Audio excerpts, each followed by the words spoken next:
প্রভাব আর তত্ত্ব বিশাল।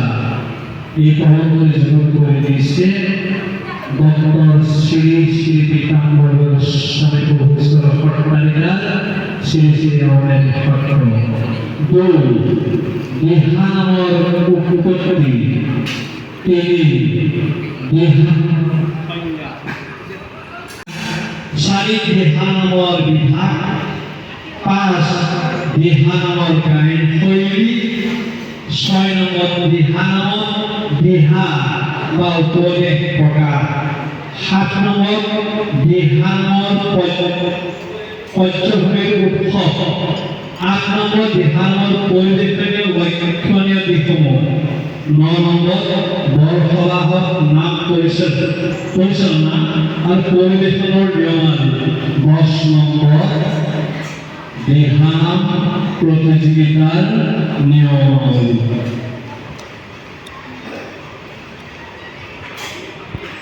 পীতাম্বৰ প্ৰভুৱে যিটো প্ৰবন্ধ যোগ কৰি দিছে আমি সেইটো আপোনাৰ সভাৰ আগত পাঠ নকৰোঁ, যিহেতু সেইটো ইতিমধ্যে আমি অকল দীঘল বা চুটি যেইটি নহওক যিমানেই জনাওক আমি দেহানামৰ উৎপত্তি আমি আপোনালোকৰ আগত পাঠ কৰি লৈ আছোঁ। দেহানামৰ উৎপত্তি ক'ত হৈছিল, কেতিয়া হৈছিল, কোনে কৰিছিল আৰু কাৰ দিনত হৈছিল, ইয়াৰ উৎসৰ তথ্য আজিলৈকে সঠিকভাৱে পোৱা নাযায়। কিন্তু জনশ্ৰুতি মতে আহোম ৰজা স্বৰ্গদেউ চুহুং মুহুং ৰজাৰ ৰাজত্বকালত হাতী ঘোঁৰা অপৰাধত শংকৰ মাধৱ গুৰু দুজনাক দোষী সাব্যস্ত কৰি ৰজাৰ স্বতন্ত্ৰৰে ভৰি দিবলৈ আহি শংকৰদেৱৰ ভৰি যোৱাই আৰু মাধৱ গুৰুজনাক ৰাজদণ্ড দিবৰ বাবে লৈ যায়। বিচাৰত ৰজাই ভৰি যোৱাই পাণদণ্ড দিয়ে আৰু মাধৱদেৱক মৰিলেও কান্দা নাই বুলি মুক্তি দিয়ে। ইফালে গুৰু শংকৰে ভকতসকলক লগত লৈ মাজুলী গুৱাহাট বেলগুৰি থানত মাধৱদেৱৰ মুক্তিৰ কাৰণে পালনাম ডাকে। পালনাম চলি থকা অৱস্থাতে মাধৱ গুৰুজনা আহি উপস্থিত হয় আৰু হৰি যোৱাই পাণদণ্ড দিয়াৰ কথা অৱগত কৰে। লগতে মাধৱদেৱে হৰি যোৱাই মৃত্যুৰ আগমুহূৰ্তত ৰাম নাৰায়ণ বুলি ক'বলৈ কয়। সেই উপদেশ মতে হৰি যোৱাই কটা মূৰটো মাটিত পৰাৰ আগতে ৰাম ৰাম বুলি মাধৱক স্মৰণ কৰিছিল বুলি কান্দি কাটি গুৰুজনাক জনাবলৈ দিয়ে। গুৰুজন আৰু ভকতসকলে শোকত বিয়মান হৈ আৰু হৰি যোৱাই মুক্তিৰ বাবে ভগৱন্তৰ ওচৰত প্ৰাৰ্থনা জনাই প্ৰথমে হৰি ৰাম নামৰ পৰিৱেশন কৰে। দ্বিতীয়তে মাধৱ পুৰুষে মৃত্যুৰ আগে আগে হৰি যোৱাই দিয়া ৰাম বোলা উপদেশক কেন্দ্ৰ কৰি এই ভায়া ৰাম নাৰায়ণ বোল ভায়া গোপাল গোবিন্দ হৰি নাম পৰিৱেশন কৰিছিল। আৰু সেই দিনাই পৰাই এতিয়াও মাজুলীত বৰসভাসমূহত এই নাম মুখাৰ প্ৰচলন হৈ আহিছে। দিহানামৰ সংজ্ঞা। দিহানামৰ অসমীয়া ধৰ্ম সংস্কৃতিৰ এক অপৰিহাৰ্য অংগ। এই নাম হ'ল পৰিচয় গায়ন শৈলীৰ অন্তৰ্গত ভক্তিতত্ত্ব উপৰি থকা এক শ্ৰেণী হৰিনাম। এই নাম 5 প্ৰসংগৰ ভিতৰত উপাংগ কীৰ্তনৰ অন্তৰ্গত। দিহা শব্দৰ অভিধানিক অৰ্থ হ'ল উপদেশ, পৰামৰ্শ, আৰ্হিলেখ আদি। আধ্যাত্মিক বিষয়ে চিন্তা কৰিলে দেখা যায় যে যি নামৰ যোগেদি জীৱাত্মা আৰু পৰমাত্মা মিলনৰ উপদেশ ভক্তিতত্ত্ব মানৱ জীৱনৰ মুক্তিৰ উপায় পোৱা যায় সেই দিহানাম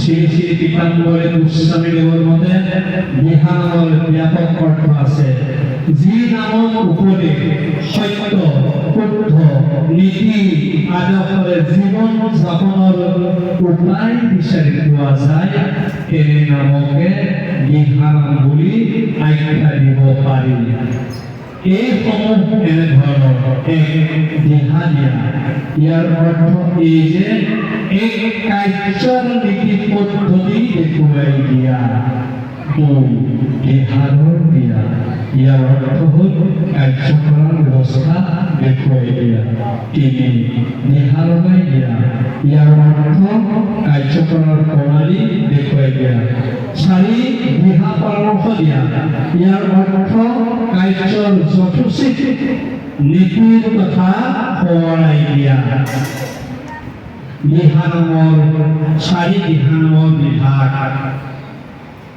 নামৰ পটভূমিক কেন্দ্ৰ কৰি দিহানামক কেইটা ভাগত ভাগ কৰা হৈছে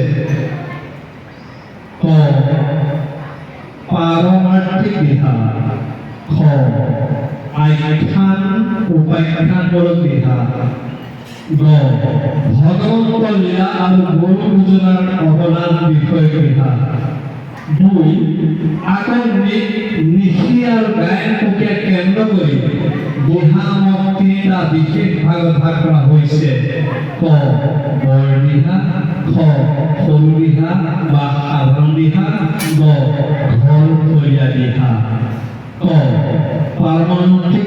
পাৰমাৰ্থিক দিহা যি শ্ৰেণীক দিহানামত কেৱল পৰম ভগৱন্তৰ গুণানুকীৰ্তনে থাকে নাইবা তেৰাৰ নামৰ তত্ত্বসমূহ প্ৰকাশ হয় কোনো কাহিনী নাথাকে সেইসমূহ নামকে পাৰমাৰ্থিক দিহা বোলা হয় অৱশ্যে এই দিহা বৰ দিহা বা সৰু দিহাও হ'ব পাৰে খ আখ্যান উপাখ্যানমূলক দিহা যি দিহা শাস্ত্ৰৰ বিভিন্ন আখ্যান উপাখ্যানৰ ওপৰত ভিত্তি কৰি দিহা বা উপদেশ দিয়া হয় সেই দিহাকে আখ্যান উপাখ্যান বা কাহিনীমূলক দিহা বুলি ধৰা হয় গ ভগৱন্ত লীলা আৰু গুৰু পূজনাৰ অৱদান বিষয়ক দিহা ভগৱন্ত লীলা বা ক্ৰীড়া প্ৰকাশ হোৱা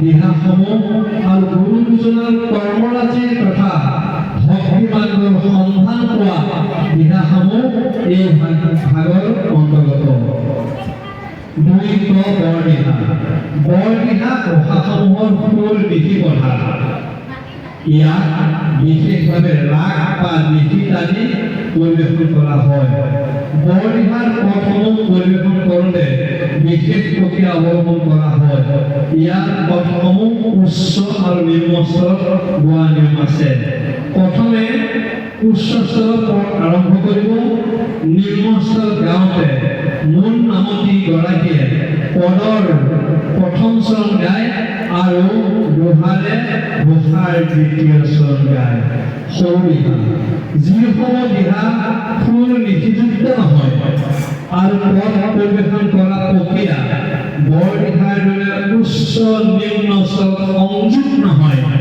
সেয়ে সৰু দিহা বা সাধাৰণ দিহা দুই ঘৰখলীয়া দিহা এই নামত বৰ দিহা আৰু সৰু দিহা দুইটা নামেই লক্ষণেই দেখা যায় কিন্তু পৰিৱেশন প্ৰক্ৰিয়া দুভাগ নামৰ পৰিৱেশন প্ৰক্ৰিয়া দৰে একে নহয় এই নাম পৰিৱেশন কৰোঁতে দুফালে গোসাঁৰী ভকতে মুখামুখিকৈ গায় আৰু মধ্যভাগত মূল নামতি গৰাকীয়ে অৱস্থান কৰে উল্লেখ কৰিব পাৰি যে মূল নামতিয়ে ঘোষা আৰম্ভ কৰাৰ পিছত প্ৰথম চৰণ সোঁফালে গায় আৰু দ্বিতীয় চৰণ বাওঁফালে গায় শেষত মূল নামতিয়ে নামৰ হাত ধৰি সামৰণি কৰে উদাহৰণস্বৰূপে বৃন্দাবনৰ মাজে প্ৰভু আছিলা লুকাই প্ৰথম চৰণ ভালেতো গোপিনী কালে বিচাৰি নাপায় দ্বিতীয় চৰণ বিচাৰিলো অনেকে প্ৰবন্ধে প্ৰথম চৰণ পাইলো গয়া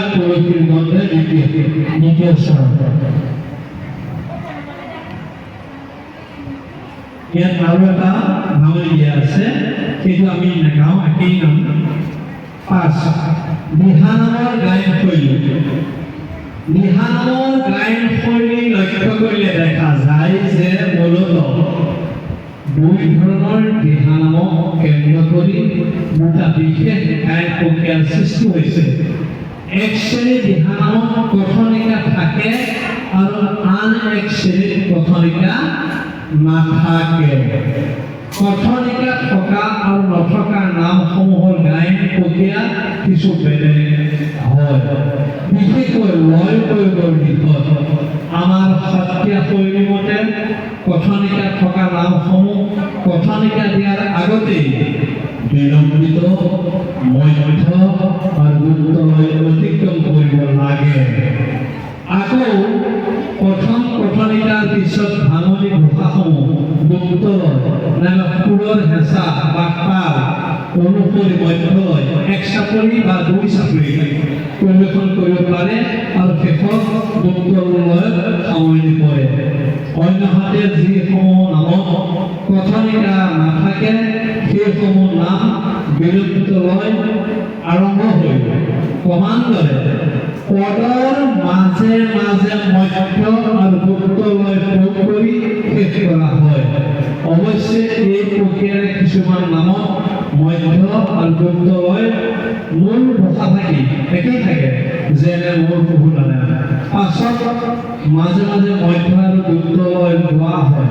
দিহানামত প্ৰতি দ্ৰুতলয়ত হাত চাপৰি নিষ্প্ৰয়োজন। 6 দিহানামত দিহা বা উপদেশ প্ৰকাশ। যিসমূহ নামৰ ঘোষা, পদ, ভাঙনি আদি দিহা থাকে সেইসমূহৰ নামত পুনৰ দিহা নিদিলেও হ'ব। 2 যিসমূহ নামৰ ঘোষা, পদত ভাঙনি দিহা নাথাকে সেইসমূহ নামৰ শেষত দিহা বা উপদেশ গাব। 7 দিহা নামৰ পটভূমিৰ উৎস। নামৰ পটভূমি বা বিষয়বস্তুৰ উৎস। নামৰ বিষয়বস্তু সংগ্ৰহ কৰাৰ ক্ষেত্ৰত ৰামায়ণ, মহাভাৰত, শ্ৰীমদ ভাগৱত, কীৰ্তন, দশম, পুৰাণ আদি শাস্ত্ৰসমূহৰ পৰা সংগৃহীত হ'ব যদিও ইয়াৰ লগত পৰম পুৰুষ ভগৱন্তৰ গুণ চৰিত্ৰ বা লীলা সংক্ষিপ্ত হৈ থাকিব লাগিব। দিহানামৰ পৰিৱেশনৰ লক্ষ্য কৰি দিশসমূহ নাম এষাৰ সকলো দিশৰ পৰা ভকত বৈষ্ণৱৰ মনোকাশী হোৱাকৈ পৰিৱেশন কৰিবলৈ হ'লে পৰা শেষলৈকে জড়িত কৰা কিছুমান দিশৰ প্ৰতি লক্ষ্য কৰাটো বাঞ্ছনীয়। ঘোষা মূল নাম ভাগেই 4 ভাগ হ'ল ঘোষা। ঘোষাই নাম ভাগৰ মূল বিষয়বস্তু ঘোষণা কৰে। ঘোষা ভাগত ভগৱন্ত প্ৰভুৰ 108টি নামৰ যিকোনো এটা নাম থাকিব লাগিব। পৰম্পৰা অনুসৰি ঘোষা ভাগ দুবাৰ ঘটিব। ঘোষা ভাগ সকলো ভকতে বা সংগীসকলে সহজে ধৰি গাব পৰা হ'ব লাগে। ঘোষাই ঘোষণা কৰা মূল ভাৱ পদে আৰ্থিক বিশ্লেষণ কৰে। নামৰ ঘোষা ভাগে যি অৰ্থ প্ৰকাশ কৰিব সেই অৰ্থ বা পৰিৱেশক কেন্দ্ৰ কৰি পদে বিশ্লেষণ কৰে। ঘোষাৰ পৰা পদৰ অৰ্থ ফালৰি কাটিব নালাগিব। কথনিকা দিহানামত কথনিকা থাকিব পাৰে। কথনিকা যদিও ইয়াক এক কথনীয় সুৰৰ মাধ্যমেৰে প্ৰকাশ কৰা হয়। অৱশ্যে কৰু, হাস্য, গীত আদি ৰস অনুসৰি সুৰ প্ৰয়োগ কৰিলে বেছি মনোগ্ৰাহী হয়। কথনিকা সুৰ পুৰণি পৰম্পৰাগত সুৰৰ আধাৰত হোৱাটো বাঞ্ছনীয়। ভংগিমা দিহানামত ভংগিমা থাকে, কিন্তু অতি ৰঞ্জিত ভংগিমা দিহানামত নিষ্প্ৰয়োজন। 5 নামতি সকলে গুৰু আসনলৈ পৃথিৱীৰ নাম পৰিৱেশন কৰিব নোৱাৰিব আৰু নাম পৰিৱেশনৰ পিছত ঈশ্বৰৰ নামতি সকলক সুবিধা দি নিজ আসন গ্ৰহণ কৰিব পাৰিব লগতে নামৰ মাজত উচ্চ বাক্য প্ৰয়োগ তথা অপ্ৰয়োজনীয় বাক্য প্ৰয়োগ কৰিব নোৱাৰিব বাদ্যযন্ত্ৰ অন্যান্য সংগীতৰ দৰে দিহা নামতো বাদ্যযন্ত্ৰই আৰম্ভণিৰ পৰা শেষলৈকে এক মেৰুদণ্ড সদৃশ ভূমিকা গ্ৰহণ কৰে নাম এষাৰ সুচাৰুৰূপে পৰিচালিত হোৱা বাদ্যযন্ত্ৰই মুখ্য ভূমিকা পালন কৰে দিহা নামত বহুতো বাদ্যযন্ত্ৰ বজোৱা হয় যদিও মূলতঃ এক নেগেৰা অনুষ্ঠিত হোৱা বৰ সভাসমূহত গবা আৰু কাহু পৰিৱেশন কৰে বাদ্যযন্ত্ৰৰ শব্দ মাৰ্জিত হ'ব লাগিব আৰু তাল মান লয় ৰক্ষা কৰি পৰিৱেশন কৰিব লাগিব 9 নম্বৰ বৰ সভাত নাম পৰিচালনা আৰু পৰিৱেশনৰ নিয়মাৱলী সাধাৰণতে প্ৰতি বছৰ মূৰত গাঁৱৰ নামঘৰসমূহত বাৰ্ষিক সভা পাতি অহাৰ পৰম্পৰা চলি আহিছে বৰসভা বুলিলে মূলতঃ অসমীয়া নাম কীৰ্তন পাঠ সমূহা দিহানাম পৰিৱেশন কৰা হয় এই নাম পৰিৱেশনৰ নীতি নিয়মসমূহ তলত উল্লেখ কৰা হৈছে মাজুলীত সাৰ্বজনীনভাৱে অনুষ্ঠিত হোৱা বৰসভাসমূহৰ কাৰ্যক্ৰমণিকা 1 পুৱা প্ৰসংগ ভাগ তেওঁলোকে নিজা গাঁৱৰ নাম লগোৱা নাইবা নিমন্ত্ৰিত নাম লগোৱাৰ দ্বাৰা কৰিব পাৰিব 2 পুথি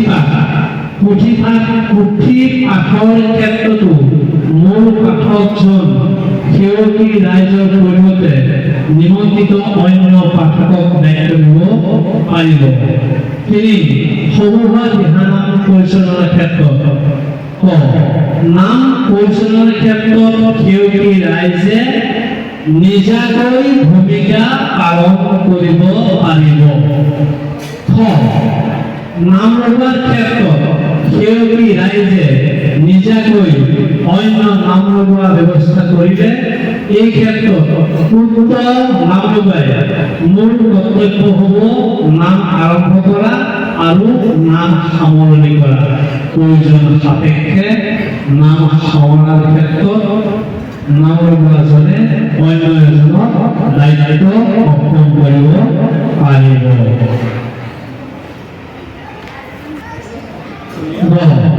নামৰ আৰম্ভণি আৰু নিৰ্বাচন নাম লগাই হৃদয়ৰ গুৰুক স্মৰণ কৰি লৈ জয় হৰি কৰি নাম আৰম্ভ কৰিব প্ৰথম ভাগ নাম হ'ল হৰি ৰাম বুলি এই নামষাৰ নাম লগাই থাকিব দ্বিতীয় ভাগ নাম হ'ল এই ভায়া ৰাম নাৰায়ণ বোলা ভায়া গোপাল গোবিন্দ তৃতীয়তে পাৰমাৰ্থিক দিহা আৰম্ভ কৰিব যেনে মোৰ প্ৰভু নাৰায়ণ ৰাম নাৰায়ণ হৰিয়ে নামত শৰণ হৰিয়ে হৰিয়ে দেৱ নাৰায়ণ চতুৰ্থতে আখ্যান উপাখ্যান আৰু চৰিত্ৰমূলক নামসমূহ পৰিৱেশন কৰিব গজেন্দ্ৰ উপাখ্যান অজামিলৰ উপাখ্যান বিপ্লৱৰ উপাখ্যান হৰিশ্চন্দ্ৰ উপাখ্যান চৰিত্ৰমূলক কলা চৈত্য ধ্ৰুব চৈত্য পঞ্চমতে বৃন্দাবনের দিহানাম 6 গুরু পূজনার নাম পরিবেশন করিব সামনের নাম কৃষ্ণরাম নারায়ণ গোবিন্দ জয় জয় হরে নারায়ণ আদি নাম সামৰাৰ ক্ষেত্ৰত মাজুলীত দুটা পৰম্পৰাত নামৰ সমাপ্তি কৰে এটা পৰম্পৰাৰ মতে কৃষ্ণৰাম নাৰায়ণ গোবিন্দ জয় জয় মাধৱৰ নাম হৃদয়ে জপিব গোবিন্দে ৰাখিব ভয় নকৰিবা আদি সামৰণি নামেৰে নাম সমাপ্ত কৰে অন্য পৰম্পৰাৰ মতে এই সামৰণি নাম পৰিৱেশন নকৰি কীৰ্তন ঘোষাৰ এটি কীৰ্তনেৰ নাম সামৰে আমাৰ উল্লেখিত দুইটি পৰম্পৰাই গ্ৰহণযোগ্য হ'ব। 10 নম্বৰ আহি আমি পাইছোহি বিহাৰৰ প্ৰতিযোগিতাৰ নিয়ম এক সাজ পোছাক। সাজ পোছাকসমূহ সাত্বিক মাৰ্গৰ হ'ব লাগিব।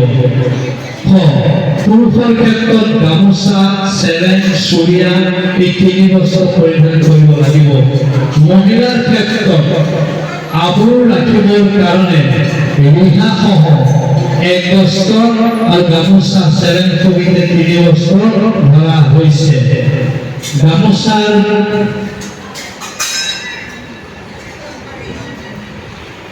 মহিলা উভয়ে ক্ষেত্ৰত ডিঙি দুইফালে ওলমাই ল'ব। এফালে ফুল থকা গামোচাই প্ৰযোজ্য হ'ব আৰু ফুল থকা অংশ বাওঁফালে থাকিব লাগিব। চেলেং গামোচা ব্যৱহাৰ, চেলেং আৰু গামোচা ব্যৱহাৰ। আসনত বহি দিহানাম পৰিৱেশন কৰিলে চেলেং চাদৰ ওলমি লোৱাটো বাঞ্ছনীয়। গামোচাৰ ক্ষেত্ৰত এটা আগত ফুল থকা গামোচাই পৰিধান কৰিব আৰু ডিঙি দুইফালে ওলমাই ফুল থকা অংশটো বাওঁফালে ল'ব। 3 অতিৰঞ্জিত প্ৰসাধন ও আ অলংকাৰ পৰিধান কৰিব নোৱাৰিব। পুৰুষ অধিক মহিলা পুৰুষৰ ক্ষেত্ৰত দলৰ নামতেই হওক বা বাদ্যযন্ত্ৰেই হওক মুখত দাড়ি নোচ থাকিব নালাগিব। প্ৰৱেশ মঞ্চই হওক বা নামঘৰেই হওক প্ৰতিযোগিতাস্থলীত প্ৰৱেশ কৰোঁতে ভক্তি আচৰণেৰে শৃংখলিতভাৱে প্ৰৱেশ কৰিব। আসন গ্ৰহণ হৃদয়ত মূৰ চুমন কৰি আসনত প্ৰণাম জনাই বাওঁ কটীয়া হৈ মহিলাৰ ক্ষেত্ৰত পদ্মাসন বা দাস্যাসন আৰু পুৰুষৰ ক্ষেত্ৰত কেৱল পদ্মাসনতে আসন গ্ৰহণ কৰিব পাৰিব। 4 নামৰ আৰম্ভণি আজ্ঞা লোৱা। 4 আজ্ঞা লোৱা। সংগীতসকলে আসন গ্ৰহণ কৰাৰ পিছতহে মূল নামতিয়ে আসন গ্ৰহণ কৰিব আৰু প্ৰথমে সোঁফালৰ সংগীতসকলক আৰু পিছত বাওঁফালৰ সংগীতসকলক প্ৰণাম জনাই আজ্ঞা ল'ব আৰু গুৰু আসনলৈ সমূহে সেৱা জনাব। হৰিধ্বনি ও হৰি ও ৰাম। নামৰ আৰম্ভণিতে ও হৰি ও ৰাম হৰিধ্বনি দিব। নামতিয়ে ও হৰি আৰু সংগীসকলে ও ৰাম কৰিব। ও হৰি ও হৰি ও ৰাম ধ্বনি ৰামৰ ধ্বনি বৰ্জনীয়। নামতিয়ে কৃষ্ণ শংকৰ গুৰু হৰি ৰাম এই ধ্বনিৰে গুৰু স্মৰণ কৰিব আৰম্ভ কৰিব। জোৰণি ঘোষা দিহানামৰ বেদিকা নামৰ আগত জোৰণি ঘোষা দিব নালাগে।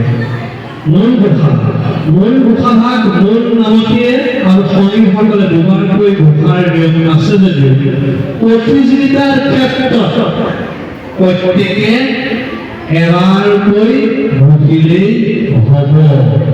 6 গায়ন শৈলী আৰু তালমান লয়।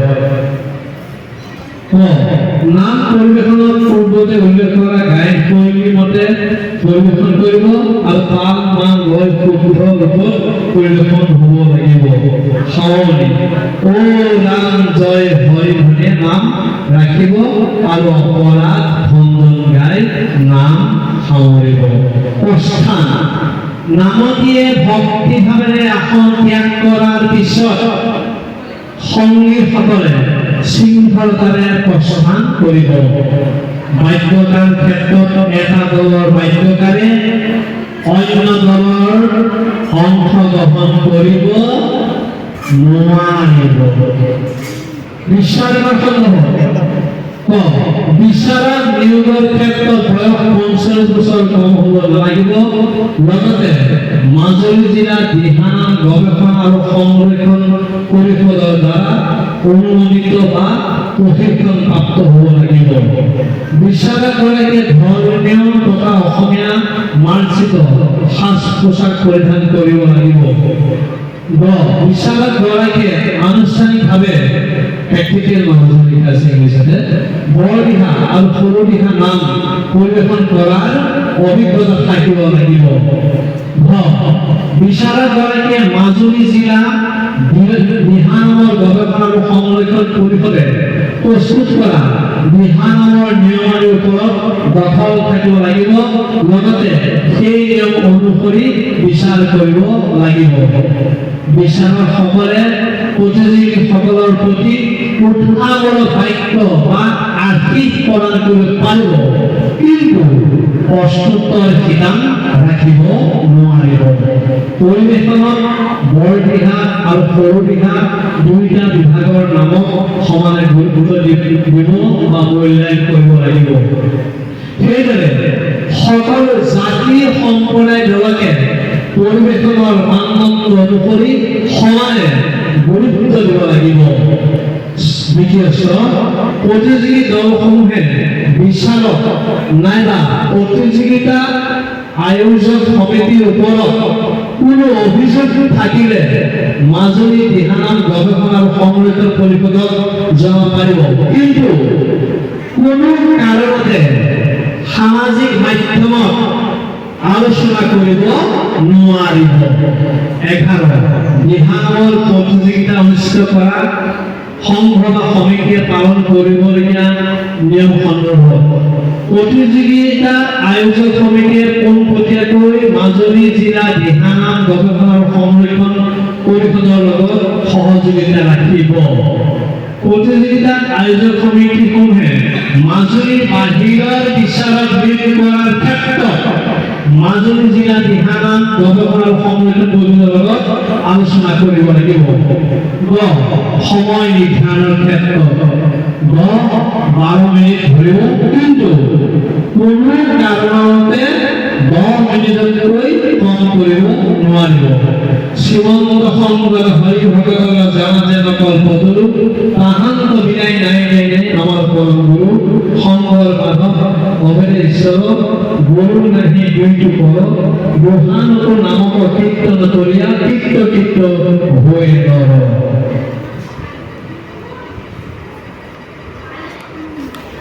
ইতিমধ্যে আমি প্ৰস্তুত কৰা